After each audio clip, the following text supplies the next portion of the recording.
Hello, everybody. Dave Neal here. We've got an update in the Bachelor Nation universe with regards to the PPP loans. Nick Viall tweeted his opinions and then in a TikTok story, which did a really good job of explaining why the moral compass might be askew when it comes to some of these Bachelor contestants taking government assistance. And of course, as we know, took a lot of money from the hands of people that needed it.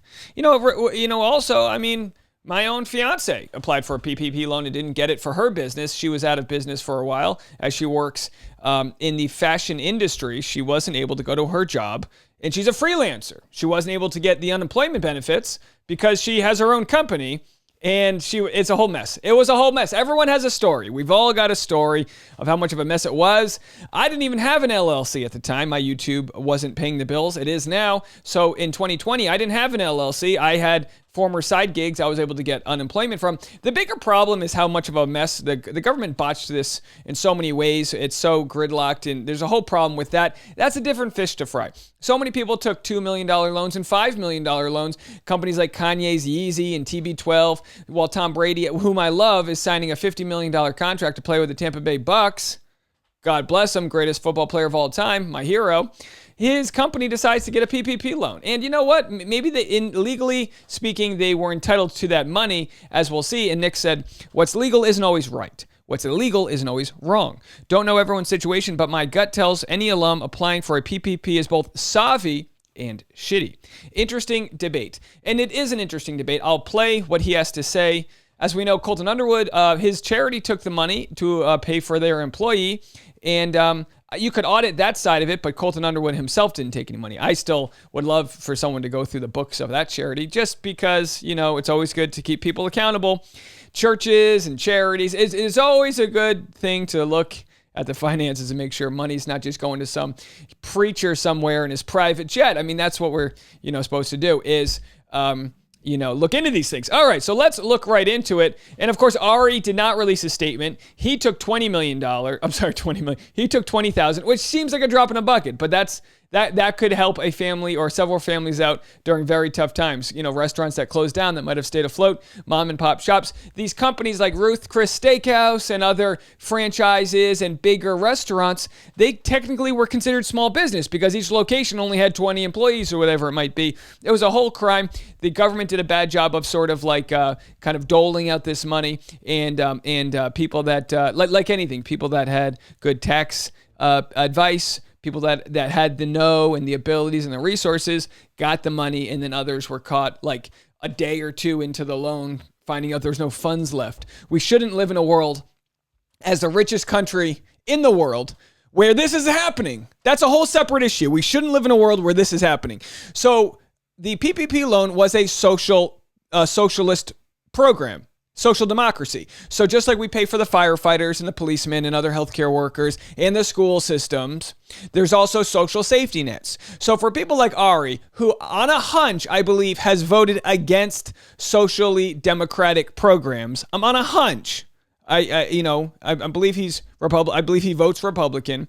On a hunch, has voted against socially funded programs. He takes the $20,000, also has a second home in Hawaii that he was buying during this process, and a Range Rover. Now, we know he's also a real estate agent. Well, the $20,000 was for his LLC, which is called Instagram Husband. I got no beef with the name LLCs. It's just, it's an ID. It's an ID, right? No beef with the name. He takes that money. He didn't take it because his real estate business was, had an issue. He took it for their influencer business. And, they haven't spoken about it. So I'd really like to hear Ari's people speak about it. He's not really connected with Bachelor Nation anymore. So there really isn't too much you can hold him accountable for other than being like, hey, Ari, you're kind of a piece of shit, okay? You kind of are. All right? Now just explain to us why you're not. I know it's innocent until proven guilty. Here are the receipts, Ari. Come on. What's going on? You know what I mean? So anyway, we'll get into that. Tayshia's getting a lot of heat because she used the money to hire an assistant. Nick will explain all that. In the meantime, quick promo. I did Reality Steve's podcast yesterday. At the expense of sounding redundant, we talked about a lot of things. We talked about a lot of explaining what went down.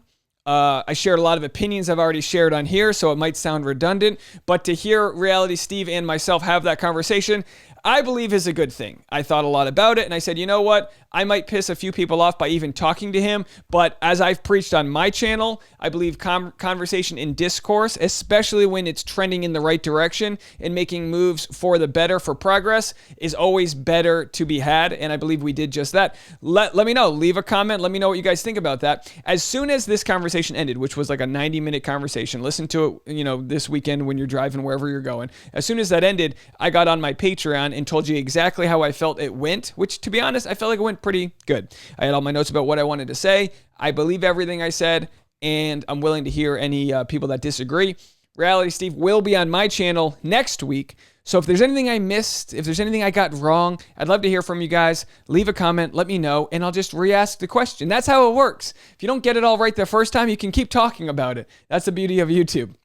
So anyway, if you want to go to my Patreon, you can hear all about that. All right, I'm about to get into the Nick Viall TikTok video. But first, a quick update on this. I made a poll, okay?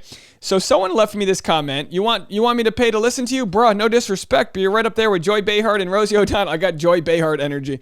The only reason I listen to you is because no one else posted videos, blah, blah, blah. So she posted that. I kind of made fun of her. And then Caroline said, it isn't nice to call out a person that doesn't like you and had been verbal about it. It's not nice for me to call out somebody who called out me. She has expressed that it is absurd to her to pay for your opinion. What you have said about her is not only offensive to her, but also people that have to take medications. I won't go further, but please think about it. I don't like it when people say I won't go further. It's like, no, please go further. Litigate your case. Let me know what the hell you're talking about. So I said, am I the asshole for blasting someone's negative comment on my own platform? Sure, the poll's a little biased because it's my fans. 95% said no, and of course, Caroline said yes. Okay, I'm sure she's the one who said yes. So anyway, there, a little update there. Look, you can leave a negative comment, but I'm going to use it and parlay it. Oh, if it's a valid comment, maybe I'll consider it. Like, oh yeah, my sound levels have been off. I better fix that. You know what I mean? I get those comments all the time. I'm trying my best. I don't have a producer here. I'm just pulling levers. But if it's someone who's just like unreasonable, I'm gonna blast you. I'm gonna make fun of you. It's like getting a heckler at a comedy show. You can heckle a comedian, but then I'm gonna make fun of your shoes. You know what I mean? Like that's what we do. All right, so let's get into this. Let's get into this video here. Let's talk about the PPP loan drama going on in Bachelor Nation. So for those of you who don't know, the PPP program was a government program set up in the early days of COVID to help small businesses survive the tragedies of COVID. Small businesses like, restaurants and mom and pop shops and things like that, right? Often is the case, these programs are taken advantage of and used for things that weren't intended for. And we know that a lot of notable public figures have done so. And a lot of people will argue like, well, it's not illegal. They have the right to do it. It's up to the government to make sure the program can't be taken advantage of. And like, sure, you can argue that if you want to. But we're talking about doing the right thing, and I'm not trying to sound all righteous or whatever, and I've certainly accepted things I didn't need in the past. But when it comes to my peers in Bachelor Nation, right, like there's often a disparity in what people expect in terms of what we make versus the reality, right? That is true. And we don't know everyone's situation, but I am familiar with a lot of my peers' situation in the sense that many of us are often, especially those of us who have been given the opportunity to be leads, are given incredible opportunities and privilege when it comes to earning potential, unique opportunities. And that doesn't take anything away from the hard work we might put into our careers, whether it's our podcast or whether it's hosting or acting or whatever it is. But we nonetheless are given insane amount of opportunities that we didn't have before as a result of being on the show. And we talk about using our platforms for good and having good character and being influencers. And I'm assuming if you're going to be an influencer, you're going to use that influence for the right thing, right? To be a good example. And people talk about having good character and good character is doing the right thing when people aren't looking. And I can't imagine any of these people thought anyone would look. Let's be honest, right? These programs weren't intended for people to say, oh, no, I can hire an assistant or, use it on whatever they want for their business, like, or hire new people. Like I have 2 businesses, I have employees, I pay out of my own pocket. And it just felt wrong for me to apply any of my businesses for this because it's not what it was intended for. So did anyone do anything illegal? No, they absolutely didn't. But if you're going to take public funds, right, if you're going to have a public platform, you're going to be open to public criticism. And people can debate whether it was their right to do it or not. I'm not debating that, but like, it's just semantics to pretend it wasn't shitty or it wasn't the wrong thing to do, even if it means that they were savvy. So that's what I think about that. For those of you who did take it, maybe like give it back or donate it to a small business in need, and then like throw up a post about, teeth whitener or something like that. And get that money back in like 2 posts, So, do what it's intended for. All right, there it is. Who thought, right? Who thought? Nick, on this 4th of July weekend, a true American hero goes against the grain of what is norm, does something where he doesn't need to get, okay, here's the deal. He doesn't need to say this. You don't, some people go, oh, he's trying to drum up follower. Like, that's what they always say when people comment about things. Oh, they just want to be in the spotlight. He doesn't need this. He's got his own business. Nick doesn't need to do this. This is the right thing to do. And I've thought about this, and I've seen, I'll look at all sides, right? I've looked at Tayshia's side of this. And of course, this whole thing, it's about Tayshia, right? She's the one who hired an assistant. So let me just say what Tayshia, this is from Tayshia's reps. Tayshia insists her company's PPP loan was totally on the up and up. Her rep tells TMZ the primary purposes of the loan is to help business owners retain their existing employees and to create jobs for Americans who are financially impacted by the COVID-19 pandemic. As a business owner, television and podcast host, and brand ambassador, Tayshia obtained a PPP loan that enabled her to hire an employee to whom she offers market-based pay and benefits. Now, here's where the rep, I think, made a mistake. You don't, using the government money to hire new people, while yes, this helps you get a new employee, it in one way, it's just you being able to increase your business without having to pay for that. Like, everyone could use another employee. We would all benefit from growing our business. So that's fine, but that's not exactly what the PPP loan should be for. Now, semantics speaking, maybe that's enough to get you off the, I've got family who took PPP loans, and they were able to pay their existing employees. Now, the idea of the loan was to keep people paid even if they can't make it to work, or if their normal work, say you worked at a movie theater, and it was like, all right, I got to keep paying my employees, or else we got to put them on unemployment. Now, everyone should have just been paid. That way we wouldn't have had these issues of like who got paid, who didn't get paid. Everyone should have just been paid. And of course, it's complicated to work out. It's a black swan event. It's a pandemic. But this is what we have to reckon with.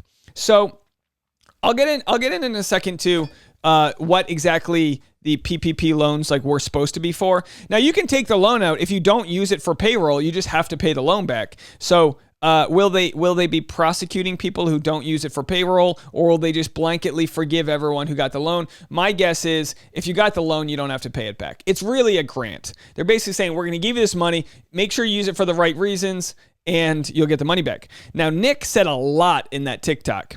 Disparity in what people expect versus what we make. He's essentially saying, guys, we're killing it right now.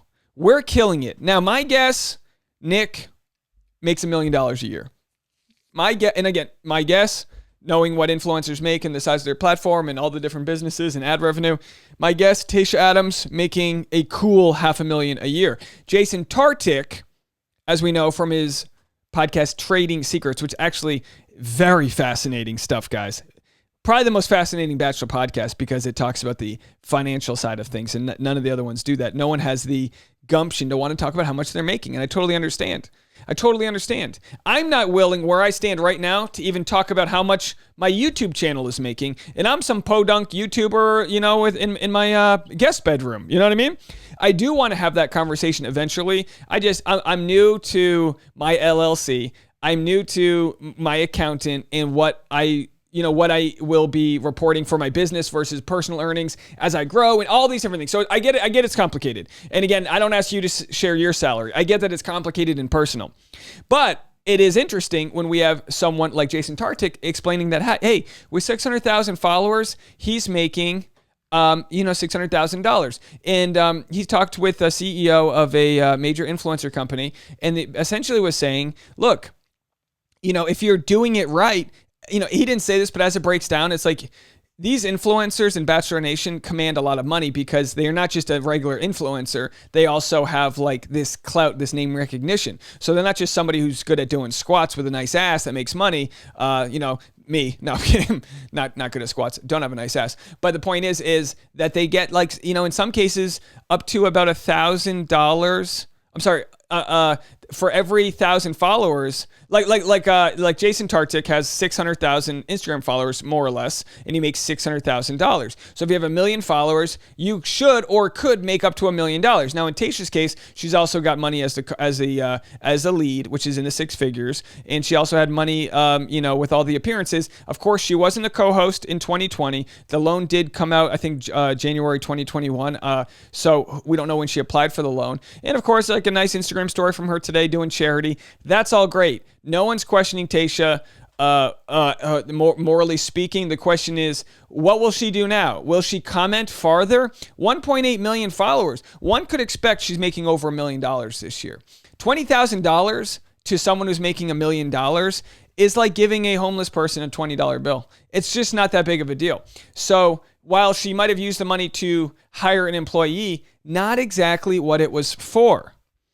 What can PPP funds be used for? Payroll costs, payment of interest on any mortgage obligation, rent, utilities, interest on any other debt. But when it comes to rent, it can only be up to 25% of the loan. So there's very specific things.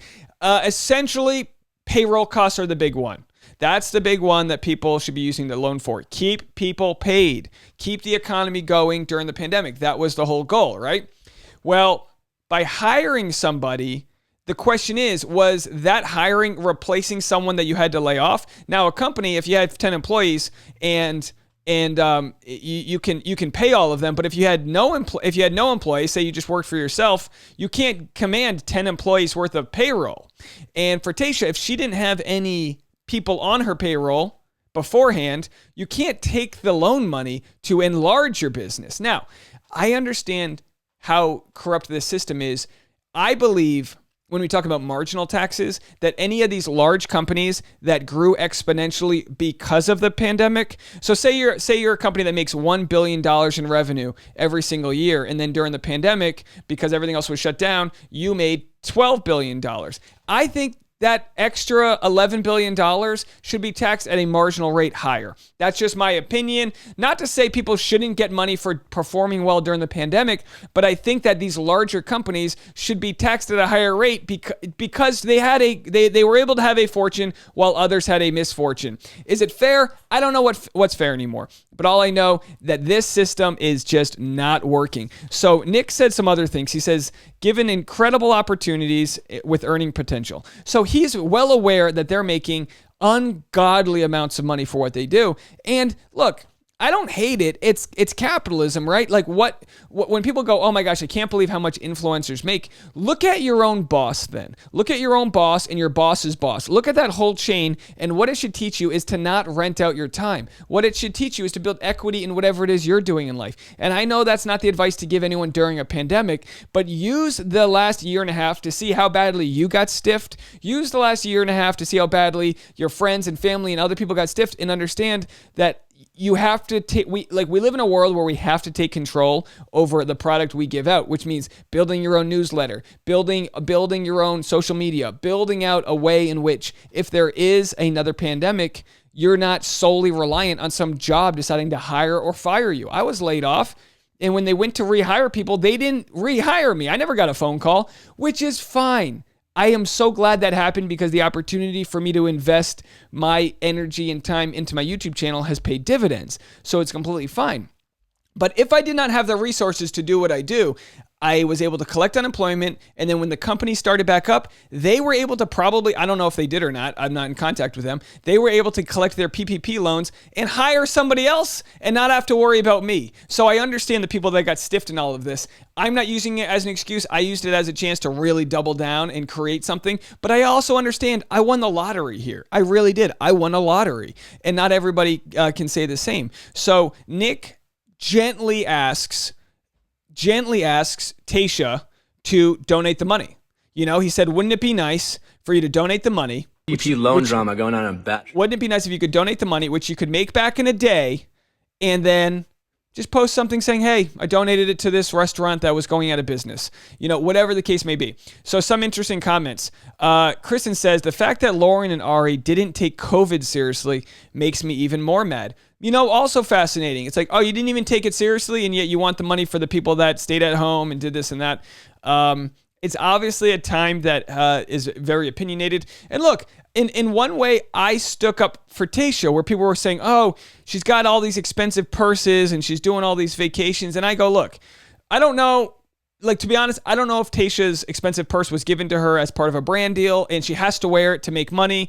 While that must be nice, an expensive purse doesn't pay someone's rent. I don't know if she lost a lot of money due to bad business decisions because of the pandemic. I don't know anything about that. But what we do know is, without further information, it's probably pretty shitty. Oh, well, she was in Mexico. She did this and that. I don't know if she needed it. I don't know if she was strapped for cash and the hotel was going to pay her $10,000 and she took it. I don't know. But chances are she's done really well this year, and the money was taken. And like Nick says, the money was taken and people didn't think anyone would know, But at the same time, I do understand, like, I would totally respect and understand if Tayshia was like, look, or anyone else, Ari or anyone else was like, look, as ignorant as this sounds, when we took the money, we didn't know what our future would be. We didn't know if we'd be unemployed for the next year. We didn't know if the economy was going to nosedive. We didn't know any of these things. It was a cash grab and everyone was just taking money. I didn't think I was taking it out of the hands of this small mom and pop Italian restaurant. I didn't think any of that. I was just worried about my own self-preservation. Now in hindsight, I realize I was able to profit in ways I didn't expect. I'm donating this money to X, Y, and Z. That would be a nice thing to do. I got an organization. I'm going to be donating the first week's. Okay, so when I have Reality Steve on my podcast next week, I'll talk about this more in the future. When I have him on my channel, I'm going to donate that week's YouTube ad revenue to a charity, which I've already picked out, Rain. I'm going to be donating that. I'll get into more details about that. Maybe I'll post a link so you guys can donate too. And we're just going to use that ad revenue from that video to good. We're going to put that to good use. And anyway, if anyone has any other charities that they think are worthy of putting on my platform, let me know. We'll talk more about that. I'll be doing a live stream today at 4 p.m. like I do every Thursday, 4 p.m. Pacific Standard Time live stream. This story, I'm assuming, will have more statements coming out. We haven't heard from Dale Moss, but as we know, he hasn't taken the money that he was approved for. So really right now, we also haven't heard from Dr. Abs, Brian Abasolo, but his money, I believe, was for his chiropractor business, which, you can assume he took a loss on revenue due to not having, his business running. All the people I've mentioned, the higher overhead for running a chiropractic business with rent in Miami and equipment and this and that. I don't know his story, but it definitely has more legs than Tayshia's. Someone had commented, I can't understand why Tayshia would need this after being the most recent Bachelorette and now host. The opportunities for her are endless. Nick's response was, she doesn't. These are big fighting words within Bachelor Nation, and I appreciate this. I appreciate that he's speaking out. Nick is on like the Mount Rushmore of former Bachelor contestants. He's been very successful. He's made a lot of smart moves, and due to that, he's able to talk out in a way that some other contestants might not, and that's a good thing. This is a good thing that he's doing. Let me know what you guys think about this. Definitely leave a comment below. I know it's complicated, and don't forget, on the way out, hit the like button and subscribe if you haven't already. More content coming all day long. We'll talk to you guys in a little bit. Bye now.